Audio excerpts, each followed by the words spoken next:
Hey, it's Sarah Jane, and I want to ask you a question. How are you going to stay focused on what you're wanting to create in the next 365 days of the year? And what can you do that's going to keep you focused on achieving your goals and your dreams and your visions? How do you keep yourself present? And if you don't know me, I am Sarah Jane from Access Your True Nature, where I help kind people and animals return to trust, turn their trauma into triumph, and return to a place where they trust that they're enough and that what you have to offer in the world is really, really important. Hi, Lillian. Happy New Year to you too. It's so great to have such powerful women join these beautiful conversations on Facebook Live, because each one of you have a gift that nobody else in the world has. And together, when we can celebrate and hold you, which is part of today's conversation, in the light of what you said you're going to do and how to get you there, the world changes for the better. So thank you for being here. And you know, Oprah Winfrey talked about that yesterday, and I really want to speak more to how to stay in the present moment as we head into this second week of a brand new year, instead of, you know, believing that, I mean, did you know that 98% of people by the 15th of the month have already forgotten about what they said they wanted to do and be and have and create in their New Year resolutions? Hi, Kelly. Nice to see you here. So, you know, so many people forget about their commitments that they've made to themselves, which is the most loving thing you can give to anybody else. And they go into worry, which is just prayer in reverse, because they haven't got clear on what it is they want to create and what it's going to take to get them there. Hello, Barb. Nice to see you. So, you know, this is a really good time, I think, to remind you that you are not your material. You are not what your product is, or what you do for a living, or the jokes that you tell, or, you know, whatever it is. Oh, can you hear the rain? I can't wait. We so badly need rain in Johannesburg. It's so dry, and prayers for water for the Western Cape and other areas that are really, really thirsty for some water. So again, you know, type in the comments below, what are you hungry for this year? I would love to know what you're really hungry to change this year. Hi, Helen. Hi, Barb. Yes, great to have you catch me too. Yeah, rain is an amazing thing. And, we've just come out of this beautiful full moon, this real power moon, which is in Cancer. And that's really about letting the waters flow, letting all those emotions or unresolved thoughts and feelings and all the conclusions and attitudes and beliefs why you think you can't succeed or you can't have what you want come up to the surface in a really honest, true way. I love what Oprah said in her speech yesterday, which has got a lot of publicity, that, the time is now, and it's about we too. This is the power of this year's medicine, which is the year of the dog in Chinese medicine. It's about pack, it's about collective, it's about sharing your gifts generously. It's about really waking up and knowing that you're not alone. So I really just want to talk about that, that your wisdom, your love of life, of what you're hungry through, you grow through resilience and challenges. And this is how we get to move through braving the wilderness, as Brené Brown talks about. It's just like we want to get out of surviving and into thriving. Hello, Lynn. Nice to see you here. Happy New Year. Nice to see you here. Yeah, so I really am just talking about how can you stay present and be in the space of infinite possibility, rather than going into the future, just being present with this particular moment, that we'll never have this conversation ever again in this way, right? Because time is the one thing that we can never get back. And yet most people are rather choosing to protect a life they're not living and go into the future and worry, instead of using prayer and faith and grace and trust to really bring up the joy, which is equal to sadness. In the contrast of things, it's kind of like being in the wild, and this is what lions and cats and elephants have taught me, that nothing exists beyond what is in the present moment it right now. So stop putting so much emphasis on the future moment and burn out the current moment that you're in. Because a lot of time, we just spend a lot of time worrying and creating situations about how this moment's going to turn bad, or that it's too good to be true, or everything else. And I see this often with my clients, is that they're so busy worrying about something that hasn't actually happened yet, that if they just allow themselves to come back to the present moment and go, well, what if it didn't? What's the worst thing that could happen here? What's the base thing that could happen here? And get out of the why, because we're always in a lack if we think that it doesn't go well. So if you're worried about how something goes, you're actually saying to the universe that you are in lack if it doesn't go right, that you literally are saying, this has to go well because this completes me, or this is the most important thing, rather than just being okay with whatever it is and loving whatever arises and trusting it. It's just a matter of trusting and being in allowance and not getting in the way of anything. And we're really good at getting in our own way, aren't we? It's that there's a saying that says, believe the world is throwing you a net. Because if you just take a leap of faith, if you just trust that you have the capacities to do whatever it is that you're wanting, and you get out of this analysis paralysis, then you won't stop yourself or self-sabotage yourself with all the excuses and reasons and justifications why you can't be where you want to be. So most people analyze all the things they think they can lose, and they don't look at, what could I gain? What if this works out better than I could imagine? And you're imagining all the worst case scenarios and not bringing in all the factors. You can't analyze a road trip before you go on it. And we're always looking for external factors and reasons why we should do something. If you're deciding to cross country through Africa, yes, you're going to get prepared, but you have no idea what you're going to encounter along the way. And this is the hero's journey. Most people's goal in life is they think that they need to stay the same. And I think that we're only here to evolve out loud, to love out loud, and listen to the voice that in your gut is feeling really, really good, but you don't know why. This is intuitive hits, right? That's the first voice that shows up and says, you know what? You need to leave this job. You need to leave this abusive marriage. It can't tell you why, because you've never done it before, but it feels good. It feels aligned. It feels congruent with what your cells know, right? Your energetic divine blueprint, that you came into this world knowing that you were here to thrive. But it can't tell you why you should leave, because there's no physical proof or evidentiary contrivances. And then that second voice shows up, and that's the naysayer voice of the ego mind that wants to keep you safe. And the first voice is like saying, you know what, you need to leave. And then the second voice comes up and goes, oh, but what are you going to do? You're going to lose your health insurance or whatever it is that is happening for you. We're so good at coming up with excuses. And we really want to get in front of that, right? Because your mind just thinks it's going to die. It's like going on a diet. Your body hears die and it thinks you're going to kill it because you're eliminating all its choices. So I really want to encourage you today, in order to stay present, you need to look at, what choices am I making? It is Tuesday Choice Day today. So, I see this all the time in my practice where people come and they've got chronic stage 4 liver cancer or adrenal fatigue or something. And when we get to the root cause of what created that in the first place, remember, the symptom is not what we're treating here. We're wanting to get to the root cause. And this is where I help people and animals cut these cords and live from that place of, well, what if it works? What if you didn't have to create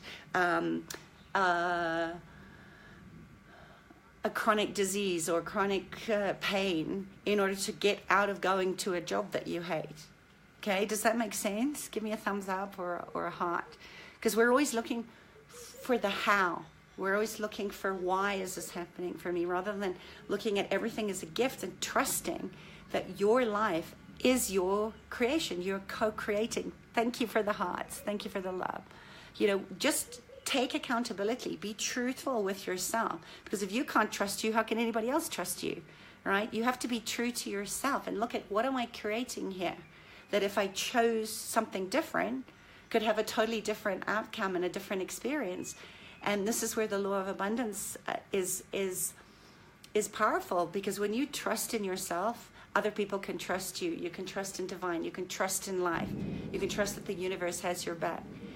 and we don't truly believe it. We don't truly open to receiving what's available to us because we're so stuck in the projection of the worst case scenario. And it's so funny, isn't it, how we want to be crystal clear and believe that the universe has us, but we try to negate that by trying to be crystal clear before we are even out the gates. And this is the actions and the words, the spelling into your reality, where you say, I'm not believing that I'm safe, because the words coming out of your mouth are not aligned to what your body is asking you to trust in, which is maybe leaving that job or leaving everything else. Is this making sense? Thank you for the hearts. Thank you for the loves. And I want to ask you, just for today, before the rain comes down, would you be willing to just trust that you've done the best that you could with what you have, and just forgive yourself? Let go of all the should have, could have, would have, what if onlys, and the blame and the shame and the regret and the guilt, and just trust in this present moment. Push pause on the world and just celebrate this beautiful moment, right? You are the calm before the storm.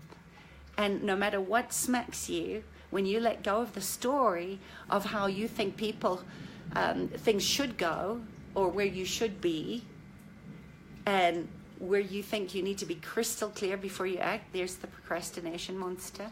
Then you don't need to know. That's trusting. That is faith. It's not blind faith, but it's faith in your abilities, and looking at what are you truly afraid of. You know, what are you afraid of losing out on? Because that's all your ego and your nervous system is worried about, is how do I keep this body that I am inhabiting as an infinite curator of possibilities alive? Stop listening to other people. Stop blaming and shaming or projecting outside of yourself, and really take accountability. Make a commitment to yourself. That's one of the key points of self-love, right? Is where you get out of the survival mode of all these stories that are no longer true. Maybe where you are not speaking your truth because you're afraid of rejection, or you're addicted to pleasing. You know, all the times we're looking to getting it right, to do a job, to get something, in order to actually manipulate people to give you what you want. And I'm not saying manipulation is bad, but oftentimes we're triggered when somebody else gets what they want because it feels like a manipulation. And then we have to make them wrong and justify and validate, and go out there and look for all the visible proof why you can't have what you want. And this is really what I want for women more than ever, is, you know, what if you end this internal struggle and this part that keeps you stuck from evolving, and actually come back home to your heart. You know, this is the time to look at what is your gift, what is it that you have to share, and give it with generosity without expecting anything in return. You know, spend some time really going deep and looking at, what am I afraid of here? Trust that part of you that speaks and knows why it matters, or why you need to move in a place that's not necessarily going to be comfortable. So, you know, it's just like, I think it's more than enough time. Hi, Christina. Hi, Anjana. Nice to see you here. You know, it's just like, this is the beautiful thing about the power of creation. When you get out of your way and you stop thinking about that it's me against the world, that your piece matters, that your gift matters in this great collective tapestry that we're all bringing and contributing to, everything starts to change. And that's the ease and the effortlessness of flow, because then it's available for you. You know, in real life, the only reason a lot of times we get nervous and procrastinate is because we're not playing big enough. Because you as the individual are saying, how can I get? And you're being called to move to total universal service. You're moving to a place where you're helping people free themselves, help people love themselves, help people get healthy. And Michael Beckwith says this beautifully. He says, when you work for the universe, you're never unemployed. And I love that. And he also says, God doesn't call on the qualified. He qualifies the called. So what are you being called to today? And where can you let go of this fear of persecution by your soul sisters? Where are you going to let go of this preciousness of that there's not enough love, or there's not enough shine to go around? This is one of the things that annoys me the most, and it really gets my belly on fire, is seeing incredible women that are still creating separation from other women, which is the very thing they don't want, because of fear of there's not enough to go around. We each bring our part. I want you to really get that today, that the only way that you get to create a phenomenal future where everything thrives, it's bigger than you, it's bigger than all of us, is to bring your peace, speak your truth, share your gifts with the world, and just trust that you are enough. You can't build on top of success that you don't acknowledge. So part of the reclamation process that we did at the beginning of January was to really reclaim the parts and pieces of yourself that you've scattered out there in jealousy, in blame, in not being willing to forgive, right? And bring them home, and then acknowledge just how far you've come on this journey of self-discovery, to be the observer of love, and to look at not what, you are what you love, not what loves you. Women know this as nurturers, as mothers, as healers, as medicine women through generations, and yet we're still carrying this thing of fear of persecution, fear of rejection, fear of abandonment by the tribe of women that wants to hold you and celebrate you. We have to let that go. We have to cut the cords. We have to rewrite and edit our own Akashic records and stand up and be seen as a collective powerful women that are here this year to create incredible things. So that's my little Tuesday Choice Day love letter for you. And I am speaking with another incredible woman, another one of my love warriors tonight, on Soul Talk. Hang on a second. Carrie Murphy's Summit, Straight Talk for the Soul. This is what I love about my tribe, is that we're not afraid to speak the truth, and when we have each other holding us to remind us why we have to, even when we're afraid. Okay, to take the leap, to hold each other in faith, and share generously what we have here to do. So I'll be live. We'll be taking calls. I'll be guiding you through a beautiful forgiveness meditation, which is one of the core sort of roots in anchoring your foundations that you built last year, so that you can bring forth and co-create and make things happen. So Lillian, I'll post the link in the comment, but it's Carrie Murphy's Straight Talk for the Soul. She's an incredible light worker and a beautiful love warrior. So I hope that you join me. We will be taking calls, as I said, and I would love you to join me and Carrie, because we're really going to look at how nature and the elementals, the sentient beings, our dogs, our cats, the animals that share our lives with, can really teach us how to be in the present moment and trust that we are enough. So I hope you join me, and have a beautiful rest of your day. The rain is coming down. The sky is the most beautiful color. I'll try and show that to you. I don't know how much you can see, but I can't wait. The lightning is coming, and may your tears be received by the ground like the snow is received by the earth, because this is the cycle of generation and creation and collaboration. It's got to be raining on my. It is raining on my head, Lynn, and I love it. But that was a big lightning strike, so I'm gonna go inside before it hits my phone. And that's it. So bye, y'all. Thank you for joining me. Sending you big kisses. Lots of love. Bye, Anjana.